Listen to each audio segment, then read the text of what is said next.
Halo anak-anak semuanya, bagaimana kabarnya? Tetap semangat belajar ya.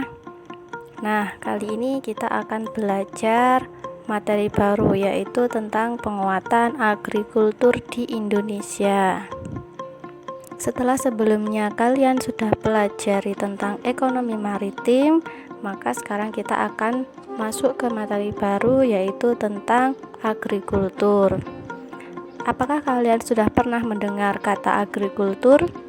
Nah, ekonomi agrikultur ini merupakan upaya peningkatan perekonomian dengan memberdayakan sektor pertanian. Agrikultur ini merupakan kegiatan berupa pemanfaatan sumber daya hayati yang dilakukan manusia untuk menghasilkan bahan pangan, bahan baku industri, sumber energi, atau untuk mengelola lingkungan hidupnya. Seperti apa agrikultur di Indonesia, serta potensinya bagaimana, apa saja yang perlu kita siapkan, mari kita pelajari bersama. Pertama, kita akan cari tahu dulu bagaimana potensi agrikultur di Indonesia. Nah, kita tahu Indonesia merupakan negara agraris yang memiliki sumber daya alam yang begitu banyak untuk produk pertanian. Di sektor pertanian, Indonesia memiliki beragam jenis tanaman. Hal ini didukung kondisi iklim tropis. Di bidang tanaman pangan, Indonesia punya tanaman unggul seperti padi, kedelai, kacang tanah, ubi kayu, dan berbagai varietas lainnya.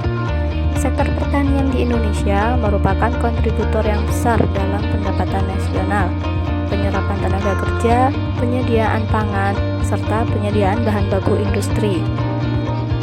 Sektor pertanian juga sangat berperan dalam memeratakan pembangunan melalui upaya pengentasan kemiskinan dan perbaikan pendapatan masyarakat. Selain itu juga, sektor pertanian sangat membantu sebagai pembentuk budaya bangsa dan penyeimbang ekosistem. Wah, ternyata Indonesia ini punya potensi yang sangat luar biasa ya di bidang agrikultur. Dan kita juga bisa tahu bahwa dari pertanian ini menjadi sektor yang punya peranan signifikan untuk ekonomi Indonesia. Sektor pertanian ini menyerap 35,9% dari total angkatan kerja di Indonesia serta menyumbang 14,7% bagi pendapatan nasional. Nah, ternyata sangat potensial sekali ya agrikultur di Indonesia ini.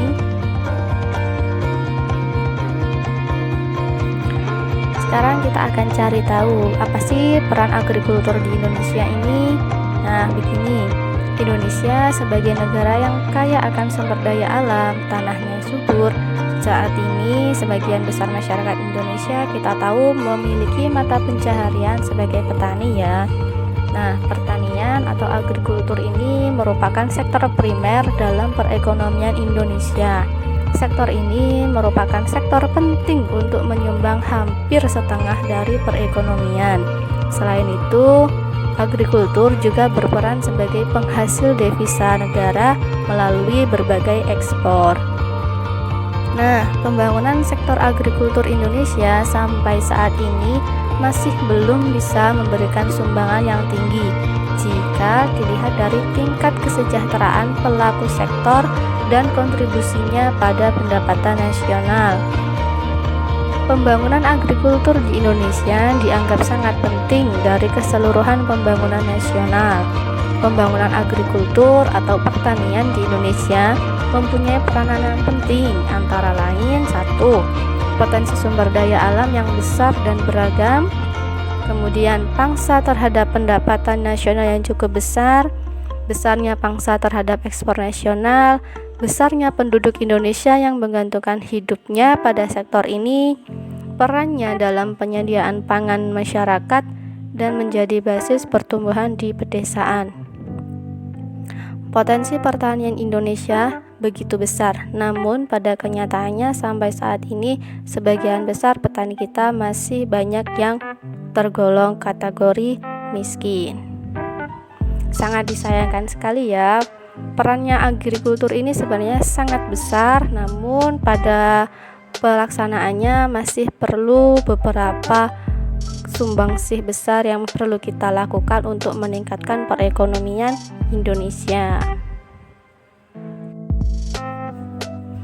Oke, sekarang kita belajari tentang apa saja sih hambatan-hambatan dalam pengembangan agrikultur di Indonesia. Padahal kita tadi sudah belajar bahwa potensi serta peran agrikultur di Indonesia itu sangatlah krusial atau sangat penting sekali ya dalam perekonomian negara. Lalu apa yang membuat agrikultur di Indonesia ini masih memiliki kekurangan? Nah, mari kita perhatikan pada gambar.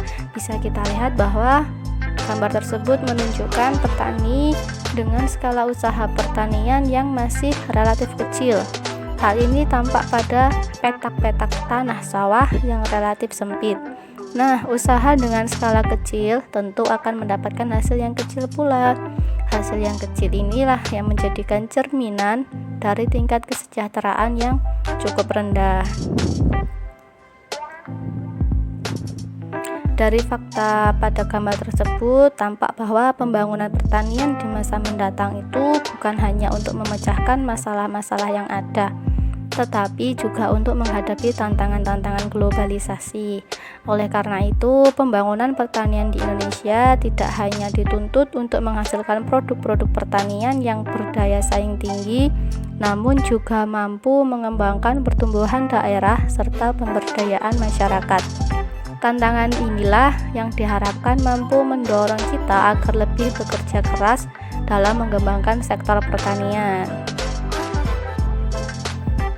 Sehingga sebenarnya pengembangan di bidang agrikultur di Indonesia ini punya beberapa hambatan yang bisa kita ambil garis besar, antara lain skala usaha pertanian umumnya masih relatif kecil.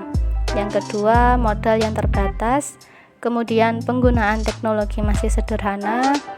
Terus selanjutnya sangat dipengaruhi oleh musim. Yang kelima yaitu umumnya berusaha dengan tenaga kerja keluarga. Yang keenam yaitu akses terhadap kredit, teknologi, dan pasar yang cukup rendah.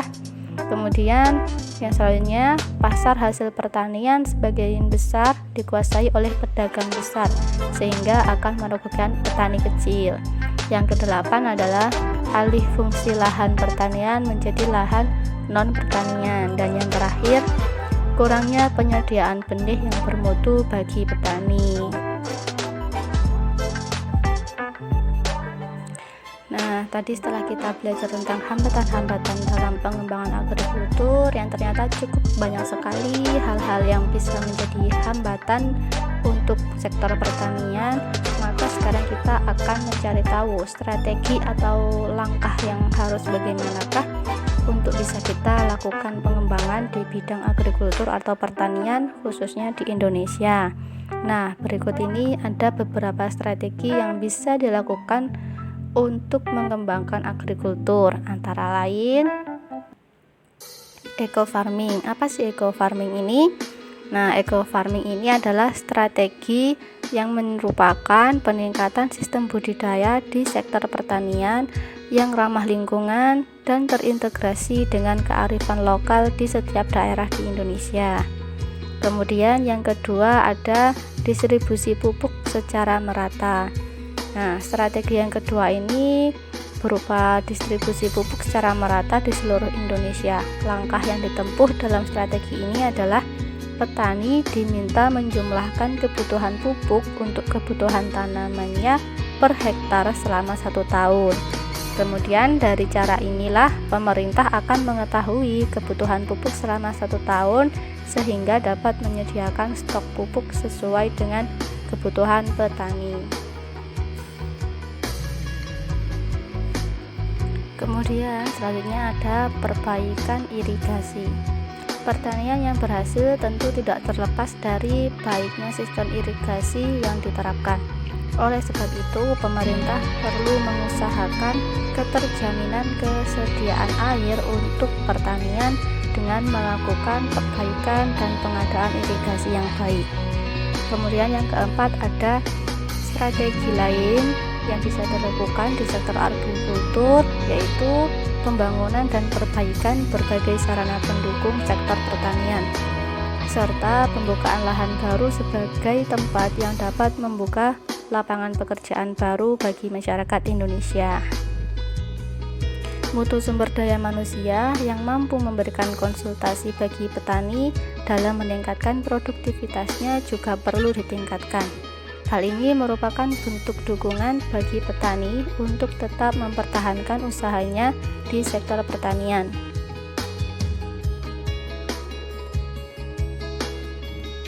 Tanpa adanya dukungan, akan semakin banyak tenaga kerja dan lahan yang akan beralih ke sektor-sektor lain yang lebih menarik. Nah, strategi selanjutnya yaitu mempersiapkan sarana dan prasarana pendukung bagi sektor lain yang akan menyerap pertumbuhan tenaga kerja Indonesia. Jalan, pelabuhan, listrik adalah sarana utama yang dapat mempercepat pertumbuhan di sektor ini. Sarana tersebutlah yang akan mempermudah distribusi hasil panen serta distribusi faktor produksi bagi petani. Nah, itu tadi penjelasan tentang agrikultur di Indonesia. Kita sudah belajar banyak sekali, mulai dari potensi, peran, hambatan-hambatannya apa saja, dan kita juga sudah mempelajari strategi bagaimana yang perlu kita kembangkan dan perlu kita lakukan untuk pengembangan agrikultur di Indonesia yang lebih baik. Nah, jadi kalau masih ada beberapa pihak atau beberapa orang yang meremehkan sektor pertanian ini, kalian sudah bisa merubah pandangan atau mindset tersebut ya. Bahkan di bidang agrikultur atau pertanian, ternyata kalau bisa kita manfaatkan dengan sebaik-baiknya secara maksimal, kita gunakan strategi yang jitu, akan bisa membuat Indonesia ini menjadi lebih sejahtera dan memiliki perekonomian yang lebih baik.